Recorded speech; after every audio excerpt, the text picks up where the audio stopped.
Welcome to Looking at the Markets with David Modell. Today we're going to go over a very popular day trading strategy, which is trading opening gaps. Now an opening gap or morning gap can be defined as when a stock opens higher or lower than it closed the previous day. So for example, if a stock closed yesterday at 32.50, then if you wake up this morning and the market opens and it starts off at 32.75, that would be a 25-cent gap up. Or if it opens at 32.20, that would be a 30-cent gap down. Now a common strategy is to fade the gap, meaning you would take a long position if the stock opens down, hoping that it goes up, or take a short position if the stock opens up, hoping that it comes back down. So fading the gap really means betting in the opposite direction of the gap. If it gaps up, then you're going to take a short position either by shorting the stock or buying puts on the stock. You could also fade the gap if it gaps down by either buying the stock or buying call options on the stock. The hope is that the opening gap will fill, meaning it will retrace all the way back to the previous day's closing price. So for example, if yesterday a stock closed at 32.50 and then it opens, let's say it opens this morning at 32.20, so then you know that's a 30-cent gap down, and then you are hoping that the price of the stock will go all the way back up to 32.50 or yesterday's close. That would be an example of filling the gap. But statistically, how often do these morning gaps actually fill all the way? Well, here's an example of a gap up that fills the same day. Alright, so here's Tesla, and here's the closing price, and then the next morning it opens up here, and then as you can see, before the end of the trading day, it fills all the way back down to yesterday's closing price. And so you could have shorted the stock or purchased puts on the stock here, and then taken profits here, and you would have done pretty well. So that's an example of a stock filling the morning gap completely. Alright, and here's an example, another example. This is a gap down. Okay, this is SPY.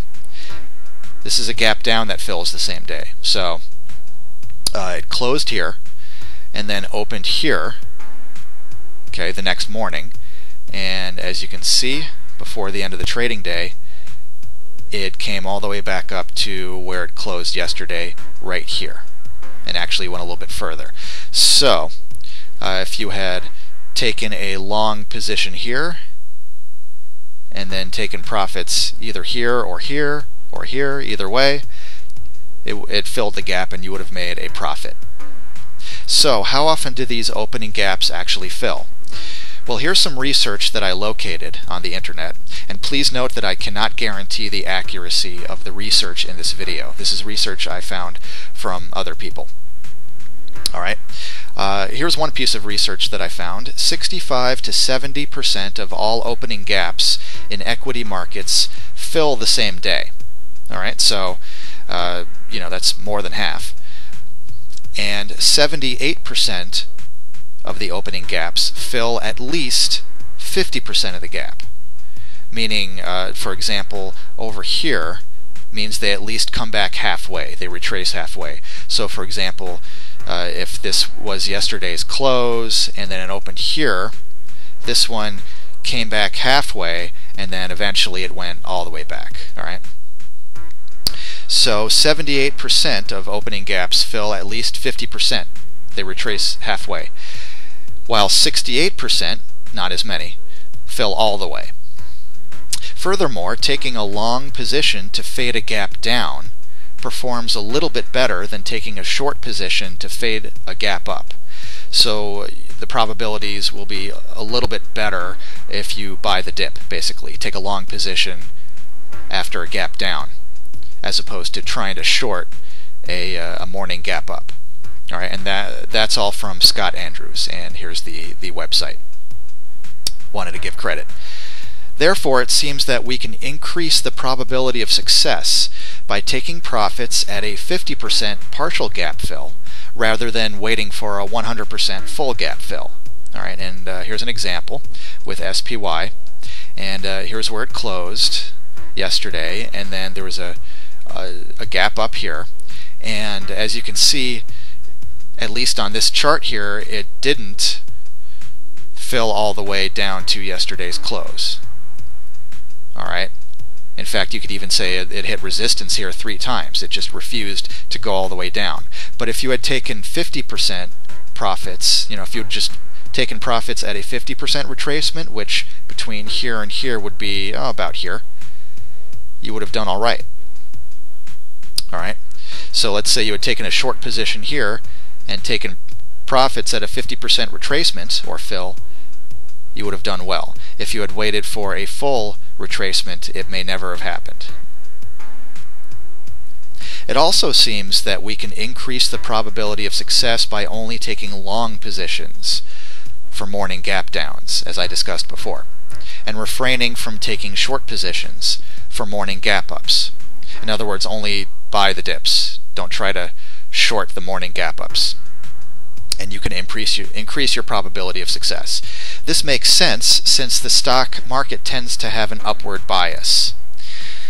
Have you ever noticed that a lot of times the morning dips come back up a lot of the time because the stock it's a bull market we're in right now, and so the stock market does tend to go up over time.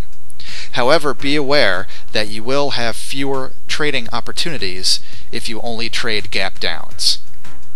So if you choose only to go long and not to short, then you're going to have fewer trading opportunities. So be aware of that. Here's some more research that I located. Approximately half of all large opening gaps, with large being defined as more than 40% of the previous day's range, and so you would have to check the previous day's high and low. All right, so approximately half of large opening gaps don't fill during that coming day's action, while 80 to 90% of small opening gaps, with small being defined as less than 40% of the previous day's range, will fill during the coming day's action. And the source of this I found is Brett Steenbarger, and there's the source of that. Alright, so there's a conclusion to be drawn here, is that you're probably better off only focusing on the small opening gaps, which have a much better probability of filling than large opening gaps. In a study lasting 962 trading days, it was found that SPY closed its opening gap on 696 of those days, or about 70% of the time.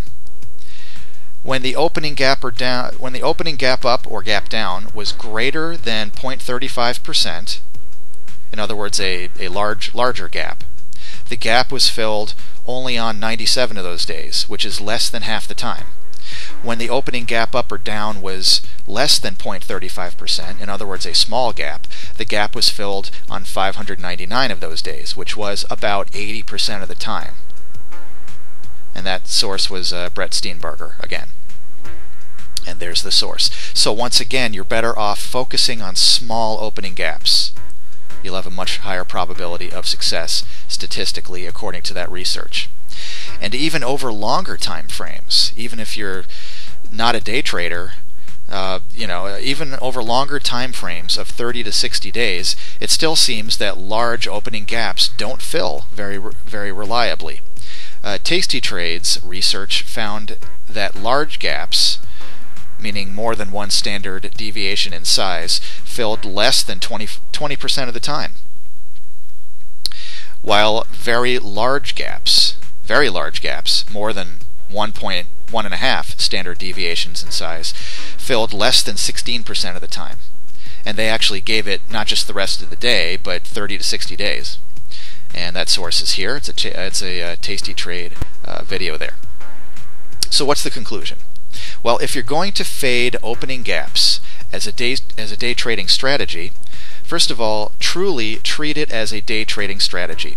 Close out all of your positions before the end of the trading day, and use stop loss orders to limit your potential losses. Know ahead of time whether you're going to wait for a partial 50% fill or a full 100% fill to take profits. Personally, I don't mind taking the smaller 50% profit because that will increase the chances of success. Don't try to fade large opening gaps. And we can define a large gap as being more than 40% of the previous day's range. And so check the high and the low of yesterday's price action in the stock. Find the range, and then you can calculate 40% of that. Anything more than that could be defined as a large gap, and you might not want to try to fade that gap. Only go for the smaller ones. Only trade stocks and ETFs with plenty of volume and liquidity. That's super important. You don't want to have trouble with the bid and ask spread, that kind of thing. And finally, because of the stock market's upward bias, especially in the bull market that we're in right now, I prefer to concentrate on buying the morning dip with a long position rather than trying to short a morning gap up. However, shorting gap ups is a viable strategy for people who want more opportunities to trade. Okay, so I hope this was helpful. Thank you so much for watching. Please like this video on YouTube, leave a comment, and subscribe to my YouTube channel so you can receive the latest updates on all of my financial educational videos. And if you have questions or need help, or you want help putting together a trading or investing plan because you really need to have one, you can email me at any time. My name is David Modell, and you can email me at davidmodell@gmail.com. Thank you so much for watching and listening, and I'll talk to you again soon.